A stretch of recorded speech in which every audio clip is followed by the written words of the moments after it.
Hello and welcome to this episode of Reimagining Our World with me, your host, Saveda Maani. Today, I hope to cover with you an idea about how we might stem the path of war that we're on, the scourge of war, the tide of war, by pursuing a new path that we have never pursued before, by trying something innovative, something new that requires a lot of courage. Before I dive in, I wanted to let you all know that these podcasts, the Our World series, um, is now available on all your audio podcast platforms, in addition to being available on the CPGG YouTube channel. So it just makes it easier for you all to listen to these podcasts. We're now at episode 49, which is quite exciting, given that I started this initiative in the first year of COVID. Seems like an eternity ago now. All right. I wanted to start by offering you an insight that I gleaned from reading some really interesting material from a gentleman by the name of Shawn Achor, who was a Harvard researcher, a researcher in positive psychology. And you may have heard of him, he conducted the most popular course on Harvard's campus on happiness. He's got some very interesting materials that he has gleaned himself as a result of his many years of research. And there was one thing that I wanted to hone in on because I thought we might think about how we could leverage it and apply it to tackling one of the biggest scourges of our time, which is war and conflict. So let's start by looking at the kernel of the idea offered by Shawn Achor. He says that in times of crisis and adversity, our knee-jerk response is to do one of two things. The first thing we tend to do is to repeat the same dysfunctional behavior that got us into trouble in the first place. He calls this the first path. Our second knee-jerk behavior in similar circumstances, i.e. in response to crisis and adversity, is to take a few steps back, to undo a lot of the progress that we've made, to unravel the achievements that we have made. In other words, we regress. He calls this the second path. Now, he suggests that instead of falling into the trap of pursuing the first path or the second path, what we should really be doing is using the momentum of failure. So as we're spiraling down, failing, use that momentum to catapult ourselves in a new direction, what he calls the third direction or the third path, which is essentially a direction that we have never considered before. That's really important. Something we've never considered before. What we tend to do is we take old things we've done and we tweak them here and we tweak them there, and a little modification, or maybe we take away a couple of things and we try again. And this approach to tackling global problems, especially the problem of war, simply has not worked. So in other words, what he's suggesting is that we use crises and the downward spiral of failure as a catalyst for creative thinking and bold new action. Now, doing this involves a mindset, creating a new mindset, which means that we've got to be willing to view failure not as failure, woe is us, we failed, but as a yippee, this is an opportunity for growth. What can we do differently to really grow? It also involves a second habit of thought, and that is to be boldly creative. As Albert Einstein famously said, we cannot solve our problems with the same thinking we used when we created them. So we've got to adopt an entirely new way of thinking. As somebody said, it's not even a question of thinking outside the box. We've got to get rid of the box altogether, the whole concept of the box. The outcome when we do this is that tests that come to all of us in life, either in our individual lives or societally as a collective whole, can be turned from stumbling blocks into stepping stones towards a better future. And this is the key thing to hold on to. This is the key idea. Because honestly, the challenge is that when we're failing, we tend to feel helpless and hopeless. And when we feel those things, we stop believing that a solution even exists. And so we don't bother looking for it. So this is a key component, believing that something is possible, believing that a more peaceful and secure world is possible. Now, I thought I would share with you, I was racking my brains thinking about, well, what example could I come up with, or let me test Mr. Aker's proposition out. So what illustration can I come up with that demonstrates the truth of what he's asserting in terms of the first path and second path and third path? And the example I landed on was that of Brexit. So if you'll indulge me for a second, I want to share with you my thoughts here. After Britain's painful divorce from the EU, we saw each of these three paths play out. Let's look at the first path, which was repeating the same behavior. Some countries in the EU wanted to continue the same policies and patterns that had alienated Britain from the EU, instead of undertaking reform in an attempt to reel Britain back in. So that was the first path. Regarding the second path, there were certain countries like Poland who were calling for steps to reclaim greater autonomy for EU member states, giving them more freedom from Brussels over their internal affairs. And by doing so, they would be undoing the hard-won progress in the direction of deeper European integration.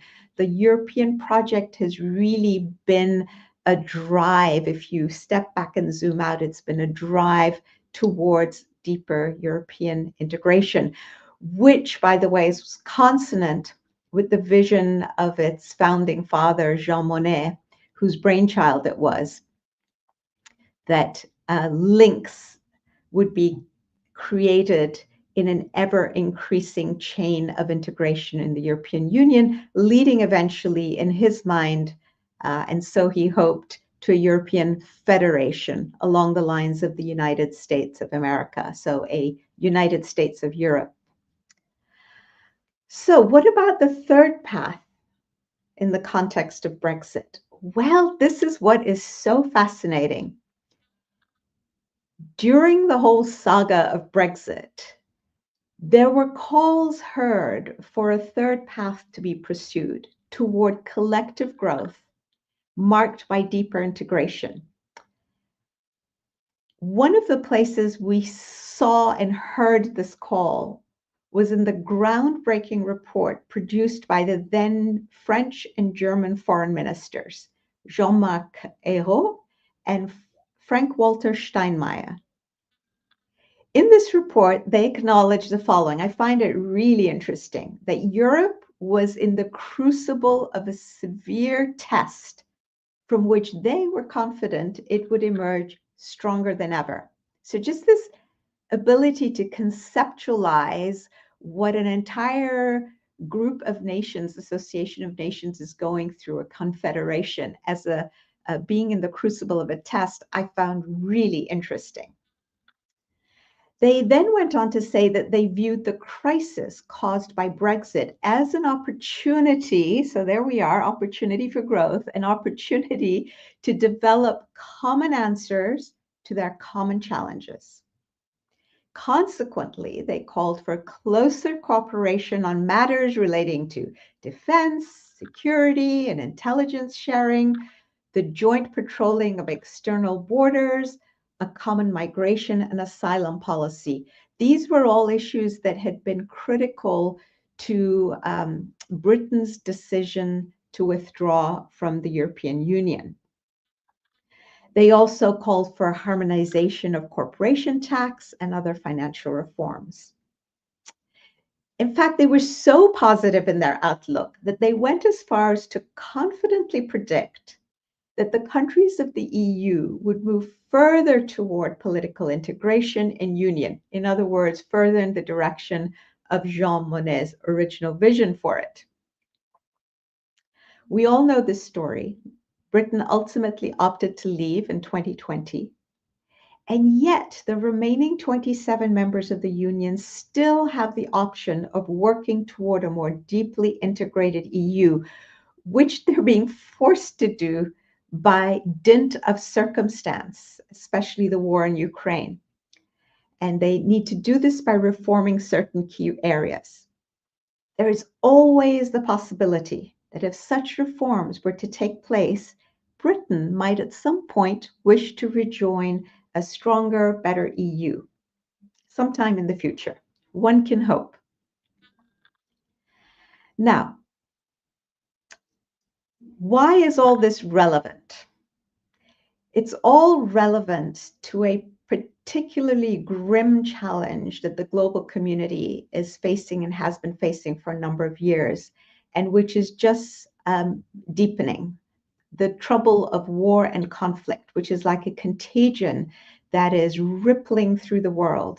It's a conflagration, and the fires are getting worse and worse. A lot of people are dying. A lot of people are suffering unnecessarily. And so we need to put our thinking caps on and come up with some effective solutions.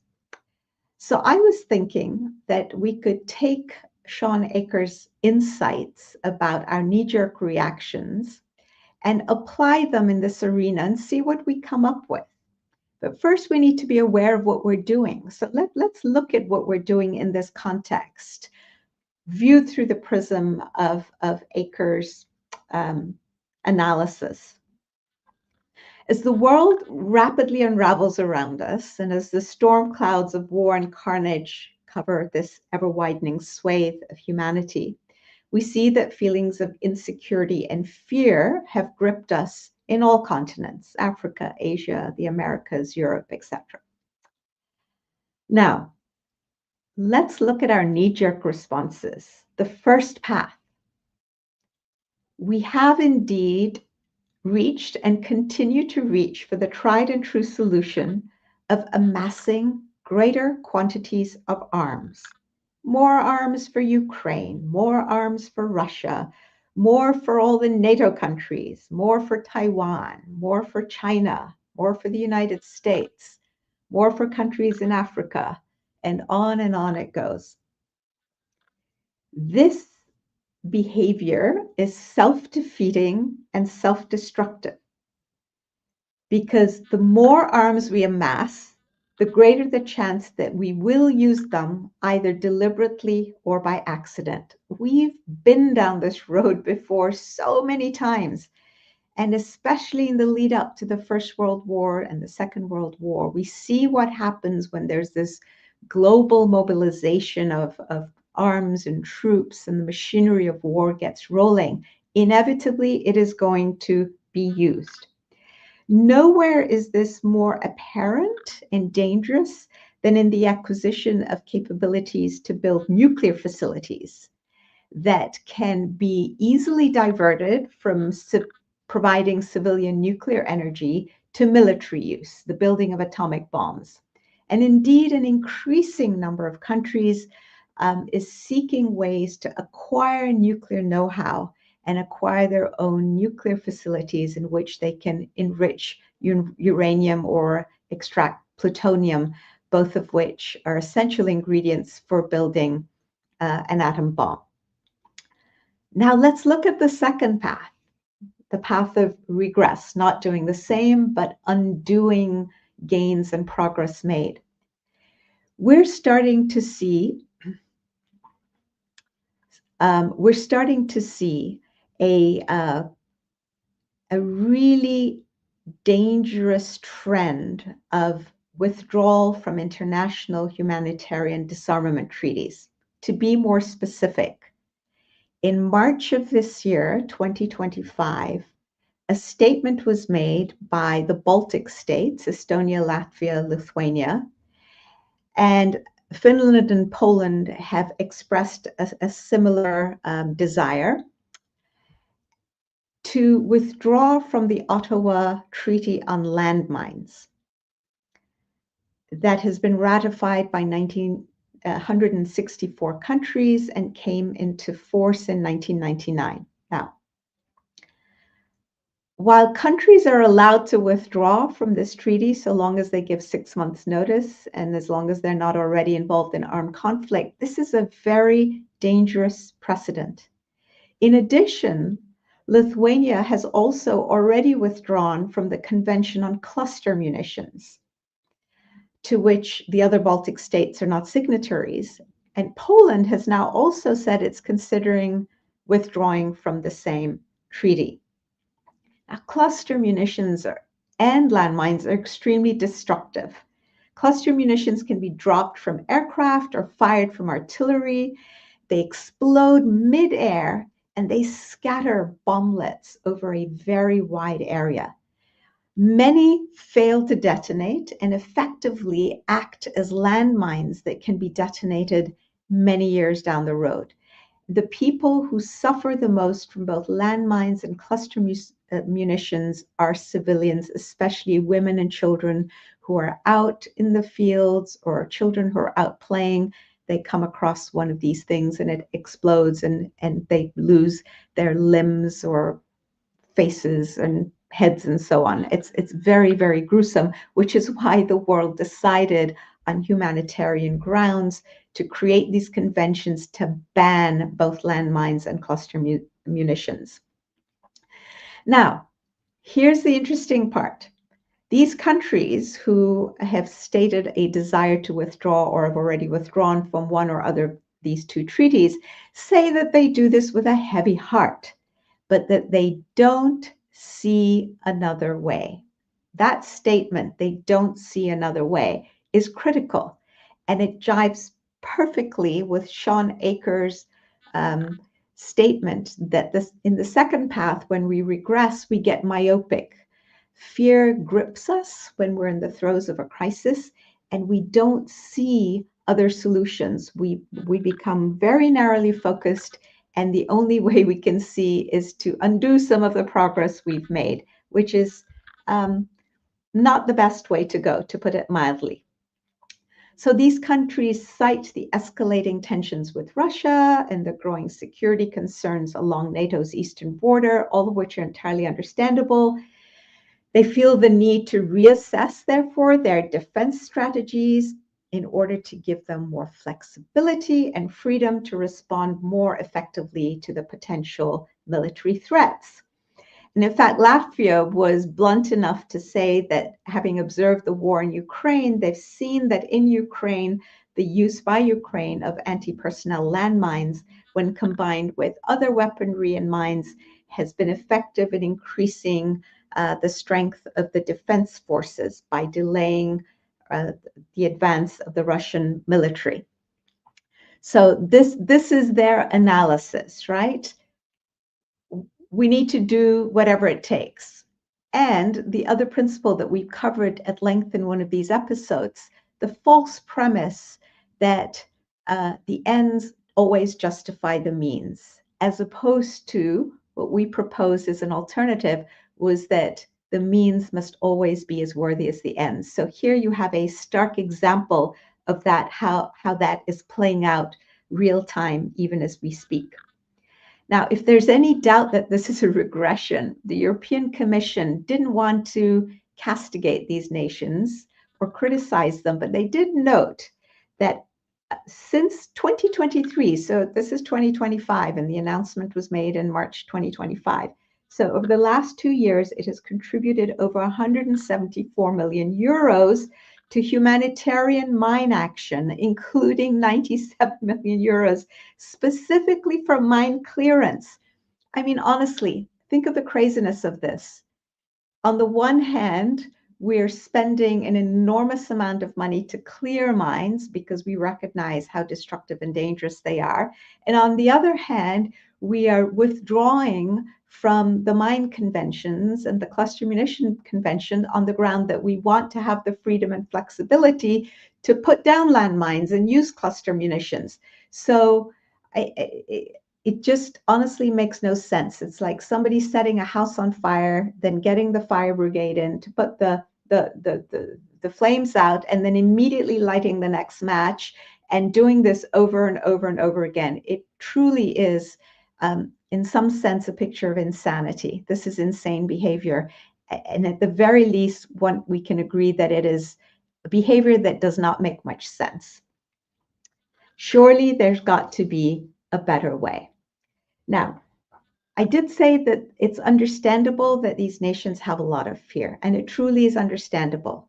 It's also understandable in the sense that we have a system in which not everybody abides by the same rules. So we know that Russia, for instance, has used both cluster munitions and landmines in its conflict with Ukraine. So surely the answer isn't then to make it a free-for-all and go back to the primitive days when anybody can use any means to wreak havoc and destruction and to win a conflict or a war.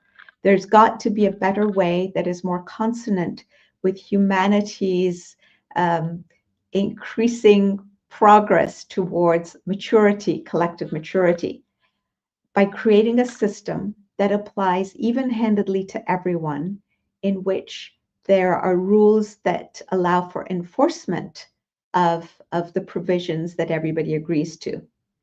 Otherwise, right now we have a situation where this action by a few upstanding countries can send a negative signal to other countries who are also in armed conflict that adhering to these conventions isn't really that important. And we don't really need to continue doing this. So we too will withdraw from the treaty. And then where are we? So what is the potential third path, which is really the crux of this presentation and what we're driving towards? There is another way. It is the only untried and yet, I believe, viable solution to ensuring that all nations everywhere feel secure, which is what they all claim that they're seeking. And they can therefore stop wasting their precious resources, be they financial or human resources, human bodies basically, on feeding the machine of war. This third path was originally suggested in the second part of the 19th century by a Persian nobleman. He made this proposal before humanity had even gone through and experienced a world war. He articulated the need for nations to come together and enter into a binding international covenant in which they would do several things. The first was that they would limit the amount of arms that each would have to the amount necessary to preserve order within their borders. Then all the excess arms would be destroyed. And we can talk about how this could be unpacked. In fact, we've talked about this in other sessions, that it would need to be done under international supervision to ensure that all nations were honest brokers and complied with their commitments under the treaty. And who that international body is, we also have had conversations about. So if you go back through the episodes and their headings, you will see what they are. Then there would be the provision that all excess, a universal agreement, on a principle of collective security. In other words, that if one nation, party to this agreement, and it's a universal agreement, so all nations need to be party, or at least a good majority, that if one nation were to flout the provisions of this agreement, all the nations would unitedly arise to bring it to heel, because they would not allow one nation to disrupt the peace of the world. So it's like acting quickly when you have a cancer diagnosis. You don't wait for those cancerous cells to proliferate. You immediately step in and surgically, if you can, remove those cells, and then go in, if necessary, and zap the rest with pretty harsh chemicals, because the life of the entire body, and in this case, the well-being of humanity, is at stake. There was also a proposal by this nobleman for the creation of a permanent international police force composed of forces from all nations of the world who would also contribute armaments and so on, according to an agreement that was forged, obviously depending on their capacities and so on. The decisions about when and how to use this force would be made collectively through a global legislature that would be representative of all the countries and peoples of the world. So this idea of collective action, collective agreement, first of all, on what the rules are, then collective action through a collective mechanism of an international standing force or permanent police force. And the decision making is also made by a body that collectively represents all the peoples of the world. In other words, individual nations no longer have the right to use force, right? This is really interesting. So in short, the ingredients we need, I believe that the key ingredients we need in order to pursue avidly a third path, including the third path proposed here of this global system of collective security, is to have a vision born of creativity, coupled with the belief that arriving at the vision is possible. And thirdly, the courage to take a new path that has never been taken before. This is what I call the success formula. Frankly, the alternative is untenable. The only true question is, how much more are we willing to suffer and make other people suffer before we take the opportunity of exercising our free will to bring about constructive changes that lead to peace? Now, if these are ideas that resonate with you and you'd like to learn more and to have a further infusion of hope, I would invite you to pick up a copy of The Alchemy of Peace, which essentially will give you many more reasons to hope that building a better world is possible. It's available on Amazon wherever you are in the world, both in digital form and paperback. All right. Well, thank you for being here today. And please engage with this material by putting in your comments on the YouTube channel. And also remember that you can listen to this podcast in audio form as you go for a walk or walk around your home doing chores, and hopefully it will inspire and uplift you. Bye-bye.